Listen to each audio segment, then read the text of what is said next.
What if the most powerful part of your presentation isn't what you say, but what your audience says? See, on today's show, we explore facilitation skills to transform presentations from one-way talks into meaningful, memorable conversations. And we got a master facilitator and an emotional intelligence expert who helps presenters create engagement between people, not just slides. You ready? Let's go! The Presentation Whisperer. Real-world tips, expert insights, and proven strategies to make every presentation unforgettable. Now, here's your host, professional speaker, and best-selling author, Rob Jolles. Today's guest, Karen Bowen, is the founder of KMH Strategy and co-owner of EQ Development Group. Karen's a master trainer in emotional intelligence and resilience, and she's known for a practical, engaging approach to training. I'm going to let her take it from here because she'll tell you her journey and about herself better than I will. So, Karen, the floor is yours. Just kind of tell us how we got here. You know, I get asked this question often, and my standard response is, where I landed today found me. I didn't find it. So throughout the years, I built my practice in leadership development training, and then obviously branched into areas of specialization such as emotional intelligence and strategy and facilitation.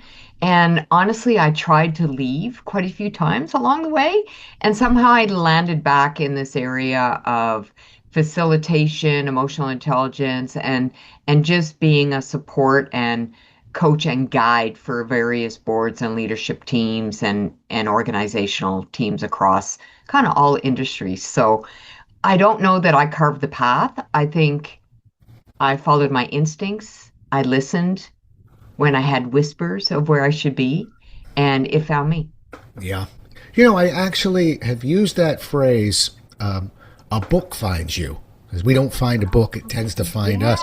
I used it so often that the Maryland Writers Association here actually created a show called A Book Finds You, which I love that. Which I do host, by the way. But it's a little sideshow. But it's because my favorite question, and it happens to be with careers and so many things, is maybe when we get out of school we go finding a job or something, but eventually the career kind of finds us. So I'm glad you used that phrase. You know, we're taught that great presentations, at least. And I'm a guy who teaches it sometimes. We focus so strong on delivery. Where do we go wrong in overlooking facilitation as a core skill? Yeah, good question. I think honestly, when we have more focus on us instead of our audience per se, or the people that we're sitting in the room with or standing in front of, that's where I think it can go sideways, is that if you just relax, prep well, which I know we'll talk about, and similar to the pathfinding me, be prepared to follow your audience instead of having them follow you. Yeah, you know, it's funny, but in sales, which is my core topic of what I tend to deliver on when I'm not talking to presenters, we always believe that the more the client talks, the more they like you. And so why would that be any different than when we have a presentation, that the more the audience is talking, the more they're going to enjoy the presenter? But it's that instinct versus logic. That's so logical, but it's not as instinctive as I'd like it to be. So we got to climb into it. You know what? And I think, and then I want your take on this, I think it scares people a little bit because there's so much improv that goes on in facilitation. Look, I hate the word script, but I've got an agenda. I'm following a PowerPoint. I'm coming down the line here. I know whether I'm 3 minutes fast or 3 minutes slow. But boy, we loosen the reins on that horse when we go and say, all right, your turn. Let's see where this goes. So you think that's what's doing it? It's just the unknown? Yeah, the unknown and comfort with ambiguity, honestly, and trusting your instincts. So, often I'm asked, can you do a keynote presentation for us for, 30 minutes, 45 minutes, your standard keynote presenter type format? And while I do those, often either I turn them down or I say, heads up, it's going to be interactive. I actually find it more stressful to have to stick to a script than to just lean in, identify the points that would be valuable for my audience. Of course, you need to bring content and theories and ideas and hypotheses that will be engaging. Other than that, I want to hear them and what's going to best serve them and be able to respond to that, not follow the script of, at 10:12 I was supposed to be at this topic and now I'm not here anymore. Yeah, well, it just doesn't work that way in the presentation No. world. I've actually equated it to a hot air balloon. I don't know if you've ever ridden in one, but it never stays level. Let's say we're flying at 3,000 feet. It's actually going to go above 3,000. When we take the heat off, it's still going on. It still goes up, and then it starts working its way down, and it goes below 3,000. Then we put some heat on it. Still starts dropping, but then and I think it's like an S. It just keeps going. Mm-hmm. I think when we time a presentation, we should have a general idea of where we are. Yep. And we put a little heat in there, meaning we might have to slow it down a little bit, or we let some heat out and we pick up the pace and drop that exercise that was optional. But it's just never a perfect science, is it? No. And in fact, it's funny because when I'm talking to other facilitators or presenters or whatever, and what makes it effective, not to misunderstand me, I will prep. I can hand you my script for any given engagement down to the minute. Mm-hmm. And in my mind, I shred it as I walk into the room. So I know where I am and where I plan to go and, the success outcomes for the client. Because that's honestly what I say is tell me what you want at the end of the, hour, day, half a day, 2 days. If you're walking out of the room going, nailed it, we got exactly what we needed. As long as I understand that, we will get there. The process may be very different, but we will get there. Okay, so here's the big question then. I like it, but do you use a handout when you give a presentation, even a keynote? No. That's why you're so free. That's why you're so free. And I give it after as well. Okay. So if it was scripted or like I do board governance effectiveness training, it truly is training. They'll get a workbook. Right. And the caveat comes with there might be stuff in there I say, there might not be stuff in there I say. Yeah. So this is kind of the core knowledge that I've committed to bring to you. Again, the pathway of how we're going to be together today might be different. Right. Yeah. And I think that's what binds a lot of we professional speakers up a little bit, because when we have a handout and we have PowerPoint slides, and don't worry, I'm not talking about 50 PowerPoint slides, but let's just call it 10 for 60 minutes. Okay. We still have a rhythm that we're working on. And sometimes when we lose control, when that hot air balloon goes a little too high or a little too low, you never want to hear somebody start saying, well, let's skip page 4. Just move to page 7, everybody. No. Right? So I like that. I had a feeling when I asked you about the handout, I thought, I'll bet that's not in their hands, because without it, you're much more free to kind of, pick up the pace without letting people know you're picking up the pace and getting to the finish line without people feeling haste. But I think too many PowerPoint slides, which will kill any presentation, and a handout might make this a little more challenging. Mm-hmm. Yeah. I have a lot of slides. Mm-hmm. And again, because it's sometimes, especially for keynotes, they'll say, can you please send your slide deck in advance? And I'm like, I can, but there might be 400 slides in there and I'm going to use 8 because I don't know where I'm going to go. But when you get really good with presenter view, you can be like, I'm going to jump to slide 50 because all of a sudden this topic came up. Or my slides truly are those visual variety and visual aids, like a lot of pictures of stretching animals to take little stretch breaks. So I can go, I feel the energy dip. I'm like, everybody stand up, stretch to the sky. And I throw up a stretching chicken or something. And of course, then you get a laugh. So that's what my deck is. So when clients say, can I have your deck in advance? I'm like, it's probably not going to make a lot of sense. In fact, it might make you nervous if you saw my slide deck in advance, to be honest. Right. Well, I actually think you also have helped everybody learn how to answer the question, what happens when they ask for your slide deck? You got a great answer. You want all 400?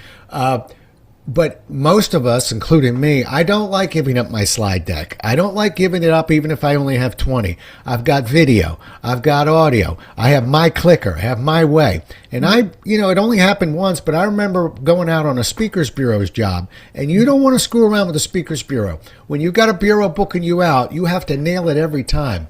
And I went with, okay, I'll send your junior AV person my stuff.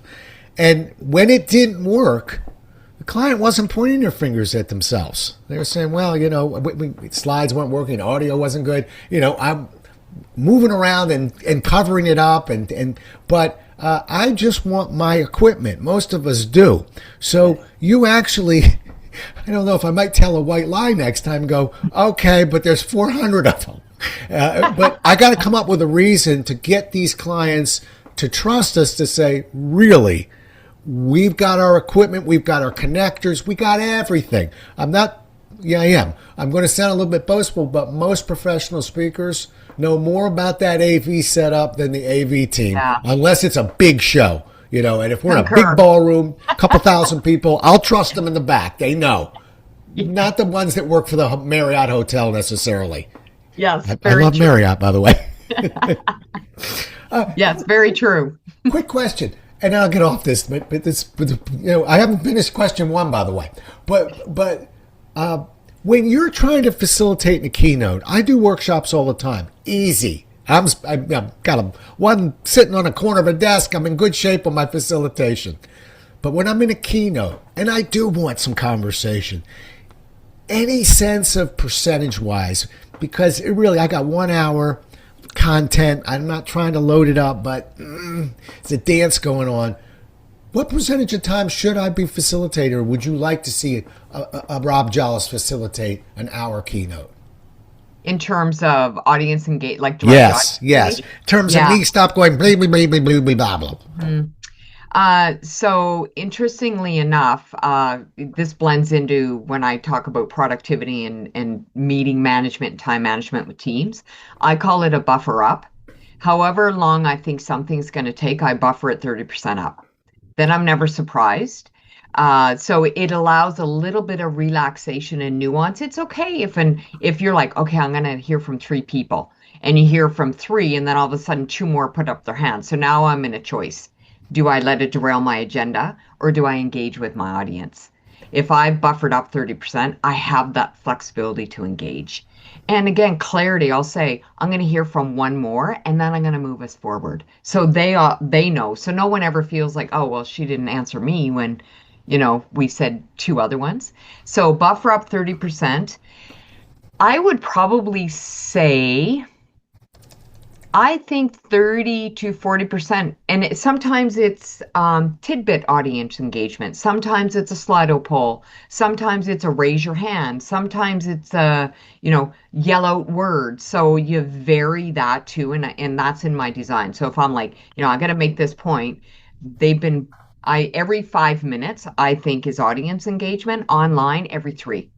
They have to do something. They have to see something different, be asked to input something, do a poll, raise their hand, do something. So in person, every 5 minutes, online, every 3 is my role. Karen, you're my kind of guest. I thought you were going to give me, well, it depends. And, listen, we're not saying that we're tattooing that on our arm, but that gives me a measurement and at least an idea, and I want to be in the ballpark of that, so I appreciate that. You also slid in a really nice move. I just don't want people to miss it. I am right alongside you with when you're asking for questions and you have sort of multiple questions, how you pull out of that without it being awkward. So I'm with you. I always like, okay, I got that one. You're on deck, and then we'll hold. But I'm trying to. That on deck means I have a question after the question, but I don't have a question after the question after the question, and it lets people ease out because sometimes people are timid. They finally get their hand up, and the person says, "Yeah, no more questions now. I got to get moving." It's like, well, that's the last time I'll do that. So there's a real sensitivity to how we handle that kind of pulling back from questions. So first, congratulations if we're getting a ton of questions, but we have to learn how to manage that too. You gave us a great reminder on that. Thank you. Totally. Really important. And another little tip on that actually is when you have time, you actually phrase your question. What questions or comments do you have? When you're ready to move forward, you say, are there any other questions? Right. One invites explore, one invites close. Fantastic. And I tell you, I can give you 10 reasons why I'm not a huge fan of virtual. It's, welcome to our world. You better jump on the wagon. Yeah. But one thing I love about it is that when I'm getting a lot of questions, and I think I took this from Howard Stern, but who has what's called an after show. But from almost all virtual presentations, I will have an after show, meaning I'm not running to the airport like normal. So if I don't get it here, and if you got to run, you run. But if not, I'll be here, and I'm not leaving until every question is answered.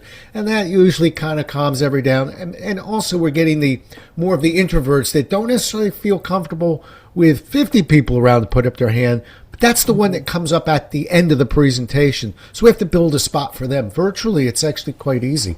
I love it. Yeah. All right. How about a few simple facilitation techniques? I'll go first. For instance, I'm always trying to start slowly and get it rolling. So I use what's called an overhead question, meaning can anyone early on, because I don't want to nail somebody, the one person I didn't want to nail. And my extroverts will typically put up their hand. Yeah. And so I'm trying to go overhead. I'm trying to go opinion, something safe early. And I'm just talking about questioning. Give me some other thoughts that you might have that to just bring people in. I love this. So, and I'm not speaking from any of this is, a golden rule. Yeah. And I think it's just, so I've had feedback over the years on this, that it makes the facilitator, me in this case, human, authentic, and safe. So honestly, something I do often is I'm transparent. Like I share my facilitation techniques when I'm doing them for people. So I actually say, what questions do you have? And if nobody moves, I will, and it allows humor too. I'll say, I'm waiting the 20 seconds. So and especially virtually, I'm like, it's even more awkward virtually because when I wait 20 seconds, people think my screen is frozen. I'm like, no, just giving you time to think. And I'll even explain to them, I'll say, that what question technique to make it psychologically safe for people to ask questions. I tell them what I'm doing. And here's why I'm saying what. It's a technique you might want to take back. I'll share, this is what I'm going to do when I need to converge us back. I'm going to wait out the 20 seconds, to your point, to keep it safe for people. Extroverts will talk right from the get-go. The person at the back that's maybe a little bit more of an introversion preference, again, I make a joke out of it. I'll say, and this first question I'm asking you today is open, but be prepared as I get to know you better and we get more comfortable. I will call you by name maybe later in the day, but I'm going to let you hide for now. And people laugh. Yeah. And then but then they're sort of mentally preparing that, if Karen hasn't heard from me in a group of, 10, 15, 20, by 3:00, I may look to them and say, particular by name, what comments do you have? We haven't heard your voice yet today. Yeah. But they have a pre-warning that might happen. Yeah, love that. Actually, let's put a pin in that. It's not just questions. When in school, and I've kind of railed against our schools occasionally, it is kind of, we're not going to tell you anything. I'm not telling you where the information's coming from, whether you're getting a quiz, nothing. You try that with adults, it doesn't work so well. So really in that opening up, not just what we're going to talk about, but how we're going to talk about it and what I expect from you while we're doing this, meaning I'm going to ask questions. If I don't hear from you, I'll give you some time, but I'll come in the end. I know where you are. In other words, we lay it out early. And that way nobody's surprised when you go ahead and do that. Actually, we call that a callback. We call it back and say, remember earlier when I said, so we, and I'll throw one more technique that I use. It might be very Rob Jolles oriented, but I tell you, it works well for me. When I don't get those questions, and you got guts, I got to tell you, 20 seconds is good because 20 seconds on stage feels like about a minute and a half. And I tell them that. Yeah, it's slow down. I actually usually say, I'll wait. I will count with my fingers behind my back because my brain doesn't count; it's flying. Mm-hmm. But then I say, all right, you know what? I got a question for me, and I will physically turn my shoulders and pretend that I'm actually asking me a question. Go, Rob, you're supposed to know so much about such and such. How do we work with this? And then I'll turn my shoulders the other way and answer it. It generally gets a couple laughs. It kind of breaks the ice, and then somebody usually go, "Yeah, I got more I can ask me, but how about you?" And so we sort of just lightened up the moment. But it's a technique I sort of stumbled into, and I might. I'm going to try that out. I like that. you're gonna love that. Remember, you got to turn your shoulders. You got to really simulate physically that you're actually talking to you. And then it works nicely. All right, let's see. How about a few other simple facilitation techniques? Maybe let's go back to keynote. I think workshop's easy. Keynote, okay. Let's face it. I usually cap them at 20. So we're between 10 and 20 people. We got a pit we're walking around in. It's easy. But now we won't make it too big. Let's just make it 100 in the audience. 100, okay. I'll go first because I like to take the good ones. I mean, why don't I go first? But I do love coming off that stage and getting a little bit into that audience. I think, again, psychologically, I become a little bit more part of the audience as opposed to speaking to the audience. But again, that's me being physical. What about you? I love that you open with that because I was just about to say, if they ask, I don't even want a stage.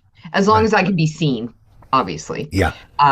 So I think so. Even so, a little bit of a tag off on that body position in the room. Mm-hmm. Often, because I always ask for either a handheld or obviously a lapel mic if I'm mic'd, I'll go to the back of the room and actually stand there, especially if I'm asking for questions or if I notice there's pockets of the room that are over contributing or under. I will physically position my body to that side of the stage or front of the room if you're just at the front of the room.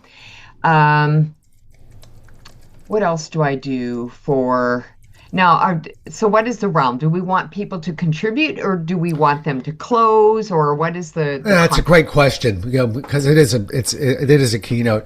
I just want them to feel comfortable that if they have something to say or add or ask, that it's safe for them. That's sort of what I'm looking for, because I'm a little top heavy on my keynotes. I'm really probably about 80-20 on a good day of my keynotes and now I'll involve them. I'm going with the Karen rule. It says it's not just questions. I've got my percentage will go up if you let me include the case study they're looking at, or the poll they may be participating, or the rhetorical questions they're getting. But in actual conversation, I'm lucky if I'm at 20%. That's me. Yeah, and I think in keynote, I think that's reasonable and often clients hire you. Keynote is a bit of an expert one-to-many, just by design, and a lot of clients that reasonably so is what they're looking for. You have 45 minutes, you have expertise we want, so give it to us. So to your point, workshops are a bit different. You do have a luxury of more time and a looser schedule. And so why not have them have a partner conversation for 60 seconds? Yeah. Talk to each other. Again, I love the stand sit. Stand if you think this, sit down, stand if you think that. I call them popcorn report outs. I'm not going to hear from everybody. Or sometimes I'll say, I'm looking for meerkat comments, like stand up, quick thought, sit down. And so then you can use it later if people are reticent to participate and you want them to. If you just say, where are my meerkats at? They usually laugh because they're all picturing the little meerkat. Sit down, stand up, right? And that's right. And it makes it very clear you're not going to get 2 minutes for a dissertation. Yeah. But in a safe way and in a funny, humorous, lighthearted way. So people aren't going to stand up and talk for 5 minutes because you very clearly said it's a meerkat. You have and then get off. So again, it's sort of finding those ways of letting them know what's going to happen. Often I start with the definition of partnership, which is being jointly committed to the success of the project we're in together. And again, the joke is we're jointly committed to finishing this keynote on time. So I'm not going to ask for participation. And at the end of the day, we're in partnership to complete on time with it bringing value to you. And that's not just up to me as facilitator, that's up to you as participants. Yeah, that's what we call a whiff 'em. That's what's in it for Yeah, them, right? exactly. I'll give you one other idea that I used to run with. I actually ran out of them. And I'm really just helping the next speaker with this, but for a lot of times with keynotes, and it's not necessarily in terms of questions, but it's those courageous people that do come forward. I like the fact you flipped the room, you went to the back. I've done that a few times. It annoys the people in the back, but you know what? So what? That's okay. Right? Yeah. I'm trying to take care of that decision maker in the corner, and he wants everybody or she wants everybody spoken to. But I actually got myself 1,000 pens, and on those pens, because I needed something I could carry in bulk, and on those pens it had a picture of me leaping. It looks like I'm flying, and ties being moved. And on it says, "I saw the show from the front row." And at the end of the presentation, I said, thank you and appreciate this, and I hope you do that. And I want to say one more thing to you in the front row who came up here, who knew that you better be engaged because you're going to get eyeballs on you. I want to say thank you, and I want to encourage the rest of you to come on forward because you never know. Maybe you win something. And they all just got themselves a pen. It puts a nice little finishing touch on, but it also I'm trying to deliver the message of, come on in. If not for me, for the next guy. I love that. It's worked out. I won't go into too much detail about it. I kind of went with a cheap vendor and my head was half cut off, but that's another story. All right. 1.5 more questions. I'll let you go. Tell me something that maybe we're doing unintentionally wrong. I remember the first time I ever got filmed, I was probably 25. I had my arms folded. I swear I was cold, but I got really nailed on video and everything of, Rob, that looks like a very closed nonverbal that you're sending out there. What are some other things, maybe unintentionally, where we want facilitation, but we're not really sending the right signal?